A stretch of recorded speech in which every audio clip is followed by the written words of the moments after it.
नमस्कार, प्रदेश की खबरों में आपका स्वागत है। मैं हूं आपके साथ आकाश। अब देखते हैं खबरें विस्तार से। मध्य प्रदेश में विधानसभा चुनाव करीब आते ही सियासी बयानबाजी तेज होती जा रही है। ज्योतिरादित्य सिंधिया की सबसे करीबी और शिवराज सरकार में मंत्री इमरती देवी का वीडियो विवादों में आ गया है। चुनाव प्रचार के दौरान वे कह रही हैं कि हम जिस कलेक्टर को फोन करेंगे वह सीट जिता देगा। बताया जा रहा है कि वीडियो बुधवार का है। इमरती किसी प्रत्याशी के प्रचार में गई थी। उधर कांग्रेस ने इस मामले की शिकायत चुनाव आयोग में की है।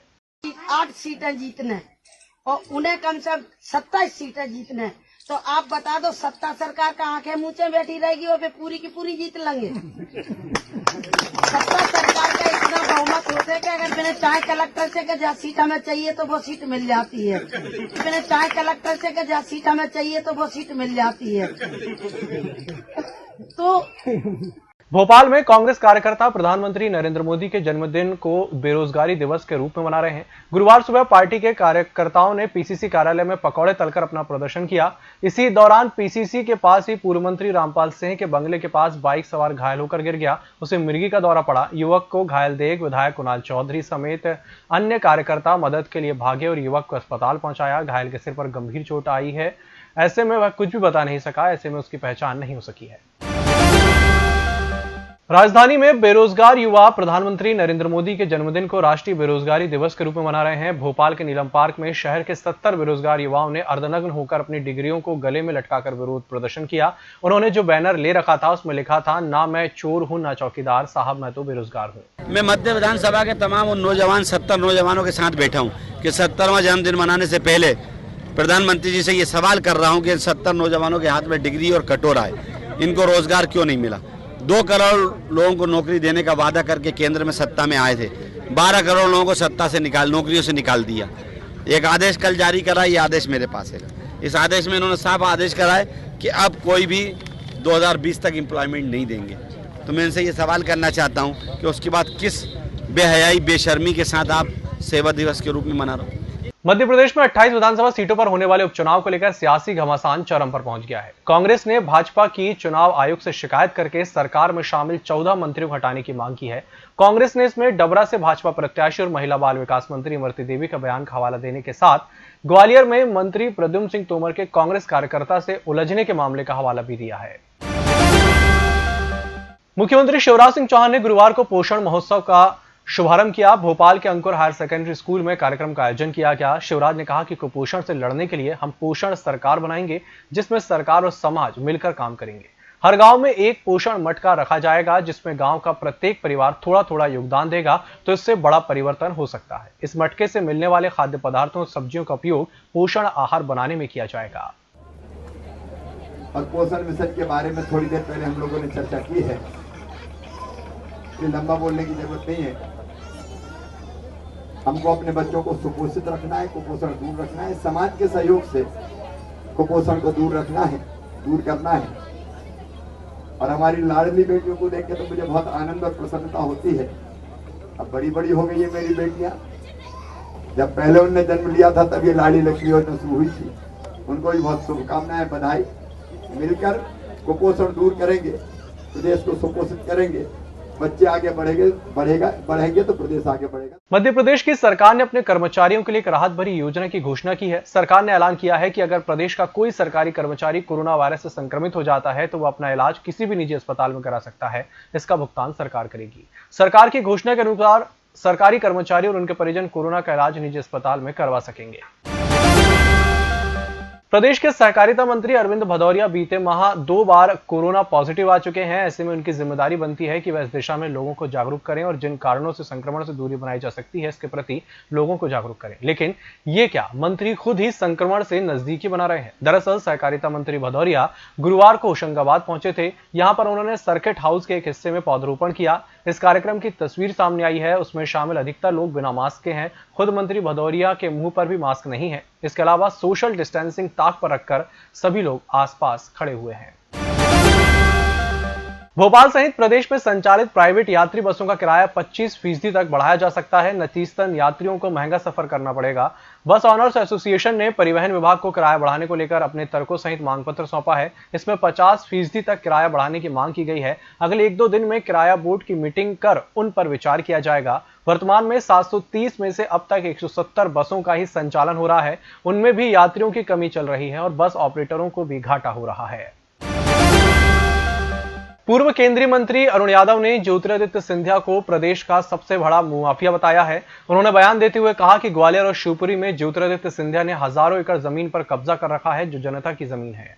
प्रदेश के सबसे बड़े भू माफिया अगर कोई है आज की तारीख में तो वो ज्योतिरादित्य सिंधिया है। आप तो 146 एकड़ की बात कर रहे हैं, हजारों एकड़ जमीन ग्वालियर संभाग में, शिवपुरी में, ग्वालियर प्रॉपर में दबाकर बैठे हुए हैं जनता की जमीन को, सरकारी जमीन को।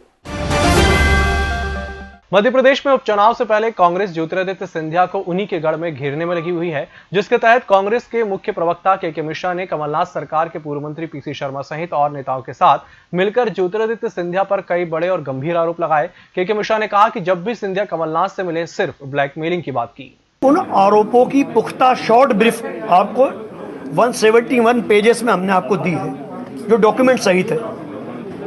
हम अपने आरोपों को लेकर माननीय सिंधिया जी से आग्रह करना चाहेंगे कि यदि वे सच हैं तो आप लोगों को बुलाकर हमारे खिलाफ एक्शन लेने की बात कहें और हम पर फोर्जरी लगाएं कि ये डॉक्यूमेंट्स हमने जो दिए हैं आप लोगों को वो गलत हैं।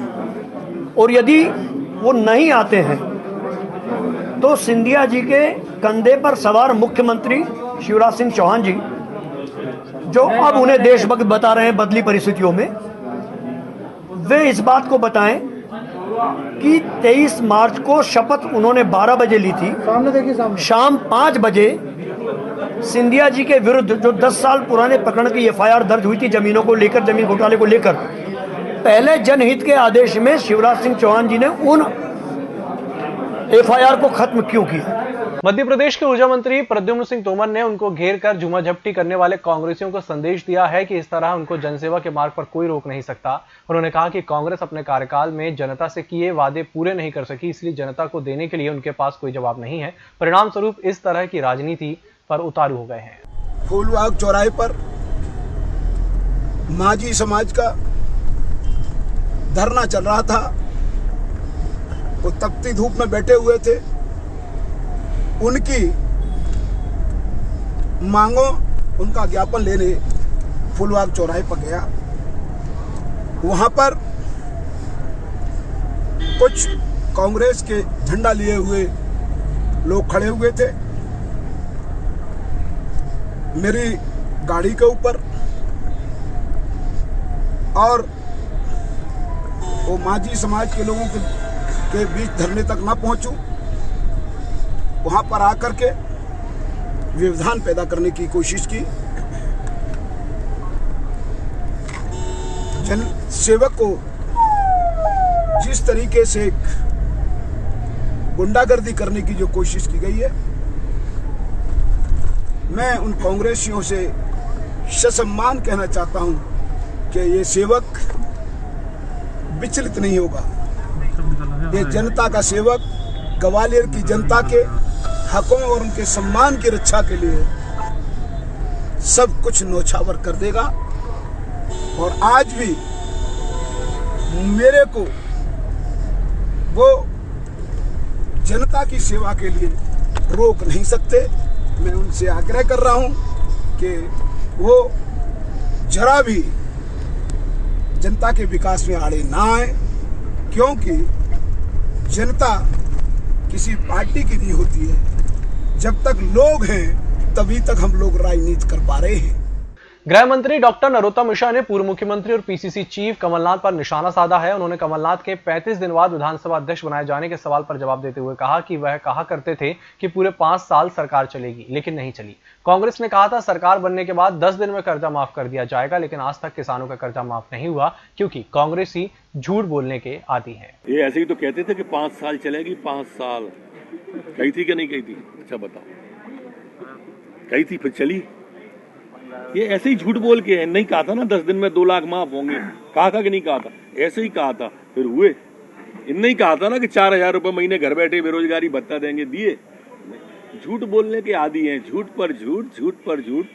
और फिर तारीख पर तारीख। नर्मदा विकास विभाग के राज्य मंत्री भरत सिंह कुशवाहा सीहोर में शासकीय खेलकूद संस्थान आवासीय परिसर पर मुख्यमंत्री के वेबकास्ट कार्यक्रम में शामिल हुए। इस अवसर पर उन्होंने सामग्री वितरण में शामिल होकर लाडली लक्ष्मी योजना अंतर्गत छात्रवृत्ति और प्रमाण पत्र वितरण, जिला स्तरीय समेकित स्वास्थ्य और पोषण कार्य योजना का विमोचन, ग्राम वार्ड नगरीय निकाय स्तरीय समेकित स्वास्थ्य और पोषण कार्य योजना का विमोचन किया और साथ ही कुपोषण बच्चों को मिल्क पाउडर का वितरण किया।